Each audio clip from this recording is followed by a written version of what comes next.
नमस्कार मंडळी, कसे आहात? नणंद वहिनी रेसिपीजमध्ये तुम्हा सर्वांचं मनापासून खूप खूप स्वागत आहे. आज आहे गणपती बाप्पाचा दिवस 3रा. आज आम्ही त्यासाठी बनवलेले आहेत तळणीचे मोदक.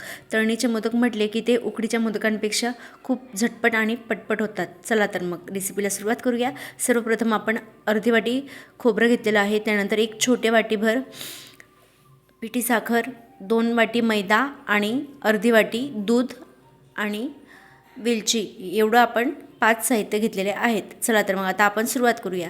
सर्वप्रथम आपल्याला मैद्याची छान अशी मऊसूत कणिक मळून घ्यायची आहे. कणिक मळताना त्यात आपण दूध घालणार आहोत, कारण आपण जर का दूध घालून ही कणिक मळली तर आपले मोदक हे वरून खुसखुशीत व मऊ असे होतात, तोंडात जाताच विरघळतात आणि आतून आपण जे सारण भरतो ते देखील पूर्णपणे आपलं शिजून गेलेलं असतं. बघा, आपली जेवढे कणिक मऊ असेल तेवढेच आपले मोदक देखील छान होतात आणि खुसखुशीत असे लागतात. त्यामुळे नैवेद्यासाठी अगदी झटपट होणारे तळणीचे मोदक हे खूप सोपे असतात. उकडीचे मोदक म्हटले की त्यासाठी खूप वेळ लागतो, त्यामुळे तळणीचे मोदक गडबडीच्या वेळी नक्कीच प्रत्येकाने करावेत. बघा, छान असं आपल्याला कणिक मळून घ्यायचे आहे. त्यात आपण थोडं पाणी घालून देखील कणिक मळणार आहोत. दूध आणि पाणी दोघं साहित्य आपण वापरणार आहोत. मोदक म्हटले की सगळ्यात आधी आपल्याला गणपती बाप्पांची आठवण येते. तसेच घरातील प्रत्येक व्यक्तीला मोदक खूप आवडतात. मोदक म्हटलं की तो मोदकच असतो, मग तो उकडीचा असो किंवा तळणीचा. त्यासाठी आपण नक्कीच प्रत्येकाने गणपतीच्या या 11 दिवसांमध्ये प्रत्येकाने वेगवेगळ्या पद्धतीचे मोदक नक्कीच करून बघावेत आणि खायला खूप छान असे लागतात. आणि आपल्या बाप्पाच्या नैवेद्यासाठी त्याच्या आवडीचा पदार्थ तर असायलाच हवा ना. बघा, आपली छान अशी कणिक मळून झालेली आहे. आता आपण कणकेला 10 मिनटासाठी रेस्ट देऊया. तोपर्यंत आपण पुढील साहित्य पाहून घेऊया. पुढील सारण तयार करण्यासाठी आपल्याला एक बाउल घ्यायचा आहे. त्यात आपण जे 1 वाटी खोबरं घेतलेलं होतं, मोठी वाटी खोबरं घेतलेलं आहे, त्यात आपण पिठी साखर घालूयात आणि छान असं मिक्स करून घेऊया. हे जे नारळ आहे ते बाजारातनं रेडीमेड मिळतं. आपण जे घरी तयार केलेलं नारळ असतं त्या मानाने ते खूप काळपट दिसतं, त्यामुळे नक्कीच बाहेरच्या बारीक किसलेलंच खोबऱ्याचं किस आणावं. बघा, किती छान असं आपलं मिश्रण आपल्याला मिक्स करून घ्यायचं आहे. वरून आपण थोडी वेलची पूड घालूया आणि छान असं मिक्स करून घेऊया. आम्ही वेलची बारीक न करता जाडच राहू दिलेली आहे, जेणेकरून ज्याला कुणाला वेलची आवडत नसेल ते काढू शकतात. बघा, छान असं आपलं सारण तयार झालेलं आहे. आता आपण मोदक लाटण्यास सुरुवात करूया. फक्त आणि फक्त एवढेच साहित्य आपल्याला यात घालायचे आहेत. हे तुम्ही ओल्या नारळाने देखील बनवू शकतात, परंतु आम्ही सुक्या नारळाचाच वापर करत आहोत.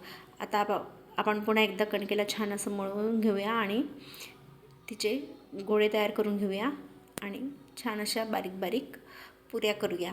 आपल्याला जास्त छोटे मोदक नाही बनवायचे आहेत, थोडे मीडियम आकाराचेच मोदक आपण बनवणार आहोत, जेणेकरून ते खुसखुशीत आणि छान असे होतात. बघा, छान असं आपल्याला छान बारीक छोटी पुरी लाटून घ्यायची आहे.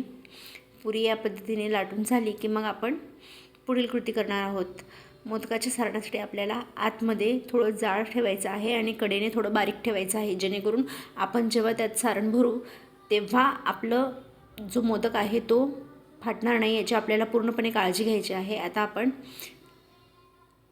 मधोमध सारण भरून घेऊया आणि अशा पद्धतीने कळ्या पाडून घेऊया. आमच्याकडे वर अशा फुलासारखेच मोदक केले जातात. बघा, किती छान असे होतात आणि वर मोदकाच्या वरची जी बारीक पोकळ आपण त्याला शेंडी म्हणतो ती बघा किती छान अशी होते, अगदी फुलासारखी होते आणि तळल्यानंतर तर ती खूप खुसखुशीत अशी लागते. म्हणून या पद्धतीने एकदा फुलाचे मोदक प्रत्येकाने नक्कीच करावे. बघा, किती छान असं फूल असं वर तयार झालेलं आहे आणि तळल्यानंतर तर ते खूप सुंदर असं दिसतं. बघा, किती छान असा आपला मोदक तयार झालेला आहे. याच पद्धतीने आपण आपले संपूर्ण मोदक तयार करून घेणार आहोत. आपल्याला आतमध्ये थोडं जाळच लाटायचं आहे, जेणेकरून आपला मोदक फाटायला नको. आम्ही जी कणिक मैद्याची मळलेली आहे ती तुम्ही गव्हाची देखील मळू शकता किंवा त्यात थोडं गव्हाचं पीठ देखील घालू शकतात. त्यामुळे देखील आपले मोदक खूप छान खुसखुशीत होतात. बघा, कड्या करणं अगदी सोपं आहे. अशा पद्धतीने आपल्याला जॉईंट करत जाणं आहे आणि त्यानंतर मोदकाच्या मधोमध आपल्याला प्रेस करायचं आहे, जेणेकरून आपलं जे मोदकाचं फूल आहे ते खूप सुंदर असं दिसतं. बघा किती सुंदर असं दिसतं. प्रेस केल्यानंतर आपल्याला आतील सारण बाहेर निघणार नाही याची देखील काळजी घ्यायची आहे. थोडं जोराने प्रेस करूया, जेणेकरून आपलं सारण बाहेर निघणार नाही. बघा छान असे मोदक तयार झालेले आहे आणि वरून फुलाचा आकार देखील किती सुंदर असा दिसतोय. बघा संपूर्ण मोदक आपले तयार झालेले आहेत. आता आपण त्यांना छान असं तळून घेऊया. किती सुंदर असे दिसत आहेत. तळून झाल्यानंतर देखील आपले मोदक खूप सुंदर दिसतील. आता आपण एका कढईमध्ये थोडं तेल गरम करून घेऊया. तेल छान कडक गरम झालं की मग आपण त्यात आपले मोदक डीप फ्राय करून घेऊया. तळणीचे मोदक म्हटले की वरचं आवरण खायला प्रत्येकालाच खूप आवडतं, त्यामुळे नक्कीच प्रत्येकाने ट्राय करावेत. खूप छान असे लागतात आणि खुसखुशीत असे होतात. प्रत्येक पिढी बाप्पाच्या नैवेद्यासाठी जर काही करायचं असेल तर आधी बाप्पाचं नैवेद्य म्हटलं की मोदकालाच पहिलं स्थान दिलं जातं. चला तर आपण आज मोदक करून घेऊया असंच प्रत्येकजण म्हणतं. बघा तेल आपलं छान कडक झालेलं आहे. आता आपण त्यात मोदक अशा पद्धतीने टाकूया आणि छान असं डीप फ्राय करून घेऊया. आपल्याला एक बाजू पूर्णपणे तळून झाल्यानंतरच मोदकाला जागेवरून